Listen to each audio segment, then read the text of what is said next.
ST महामंडळाच्या कर्मचाऱ्यांसाठी खुशखबर आहे। एसटी महामंडळाच्या कर्मचाऱ्यांसाठी आता राज्य सरकारनं हात खुला केलाय।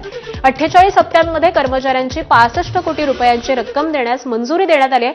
उपमुख्यमंत्री एकनाथ शिंदे आणि एसटी कर्मचारी संघटनांच्या बैठकीमध्ये हा निर्णय घेण्यात आला।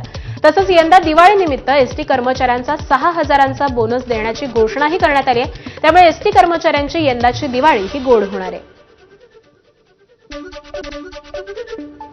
अनुग्रह अनुदान जो आहे 6,000 रुपये तो देखील दरवर्षीप्रमाणे त्यांना देण्याचा निर्णय बैठकीमध्ये झाला आणि त्याचबरोबर त्यासाठी जवळपास 51 कोटी रुपये लागतील। ईपीएफओ सदस्यांना आता त्यांच्या खात्यातील 100% रक्कम काढता येणार आहे। केंद्रीय विश्वस्त मंडळाच्या बैठकीमध्ये हा मोठा निर्णय घेण्यात आलाय। केंद्रीय कामगार मंत्री मनसुख मांडविया यांच्या अध्यक्षतेखाली पार पडलेल्या बैठकीमध्ये हा निर्णय घेण्यात आला।